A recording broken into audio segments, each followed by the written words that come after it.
বিয়া কইরা জীবনের 12টা বাজায় ফেলাইছি, আর বাচ্চা পয়দা কইরা এখন জীবনের 13টা বাজ্যা গেছে। কারণ এখনকার বাচ্চারা কোনো সাধারণ বাচ্চা নয়লা, এরা হচ্ছে এলিয়েন। সারা দিন দৌড়ায়, আর এক পিছন দৌড়াইতে দৌড়াইতে জীবনটা পুরাই তেজপাতা।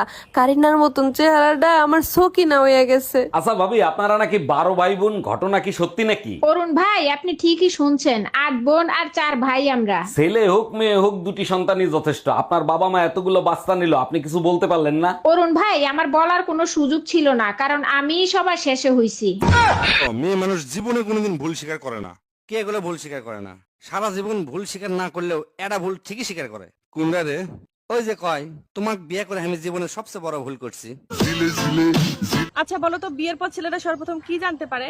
বিয়ের পর পরে ছেলেরা সর্বপ্রথম জানতে পারে তার নিজের মা ভালো না, তার নিজের বোন ভালো না, তার নিজের বড় ভাই তার সবচেয়ে বড় শত্রু, তার ছোট ভাই চরম বেয়াদব, তার 14 গোষ্ঠীর কেউ ভালো না, তার বাবার বাড়ির লোকজন সবাই ছোট লোক, এবং সর্বশেষ যেটা জানতে পারে সে নিজে একটা কাপুরুষ। চাচি কও তো, পৃথিবীর শ্রেষ্ঠ আলগা পিরিত কোনডা? জানি না তো মা, তুই ক। তুমি না খেলে আমিও খাবো না।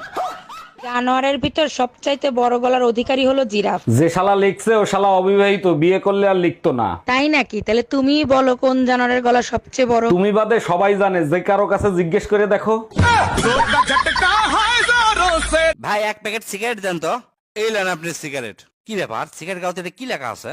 ধূমপান করিলে সন্তান জন্ম দিতে অক্ষম হয়। এ ভাই, এই সিগারেট খাম না, আমাকে পাল্টে দেন তো। আমাকে ক্যান্সারটা দেন। কালকে তো বইয়ের কাছে সেই ধরা খায় গেছি দোস্ত। ক্যাঙ্কা করে ধরা খালু রে? কালকে দুপুরে অফিস টাইমে আমাকে বউ ফোন দিছে। আমাকে করছে, তুমি কি করিচ্ছ? আমি কোনো এই যে অজু কর্ণ এখন নামাজ পড়ে লাঞ্চ কর্ম, তা তুমি কি করিচ্ছ? তখন বউ আমাকে করছে, তুমি যে রেস্টুরেন্টত যে চেয়ারত বসে আছো, ওই চেয়ারের পিছনে চেয়ারত আমি বসে তসবি গুনিচ্ছি। যে সুন্দরী বেরিয়েছে রকলে তুমি কপি খাচ্ছ, তার জন্য আমি দোয়া ইউনুস পড়িচ্ছি, যেন তোমার মতো ইবলিশ শয়তান তার কপালত না জোটে। আমার স্বামী তোমারে নিয়ে সন্দেহ করে, তুমি কিছুদিন কথা বলা বন্ধ করো, তা না হলে আমার সর্বনাশ হয়ে যাবে। আমার সাথে বেইমানি? আজকে তোরে হাতে নাতে ধরছি, বল কার সাথে কথা বলতেছিলি? এই নাও তোমার মোবাইল, পাশের বাড়ির টুম্পা ভাবি তোমারে মেসেজ করছে, সেই মেসেজ পড়তেছিলাম। Bye bye. হ্যালো, কে করছেন? তুমি যে বেটি ছেলের সাথে প্রেম করো, আমি তার আব্বা করছি। ও, আপনি সুমাইয়ার আব্বু করছেন?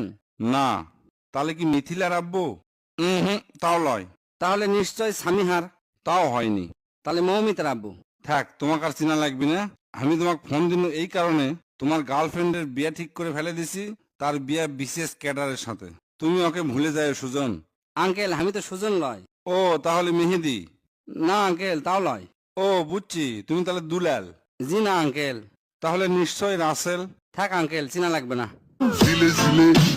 বদনা বাসরাতে বউক জিজ্ঞেস করিচ্ছে, আচ্ছা তোমার কি আগে কখনো কারোর সাথে সম্পর্ক আসলো? আমাক তুমি নির্দ্বিধায় করতে পারো, কোনো সমস্যা নাই। এ যুগে অল্যায় না হয় টুকটাক। বউ ওই কথা শুনে একটা বাক্স লিয়ে এলো।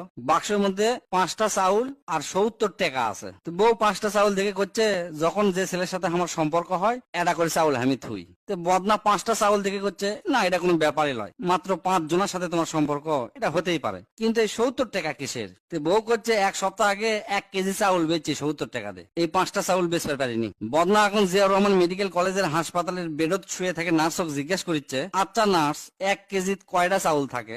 ওই স্বামী স্ত্রীর সংসার জীবনেও ভাঙবে না, যেই স্বামী স্ত্রীর সংসারে স্বামী স্ত্রীর পরামর্শে আর স্ত্রী স্বামীর পরামর্শে চলে, অর্থাৎ যেই সংসারে কোনো তৃতীয় ব্যক্তির পরামর্শ ঢুকে না।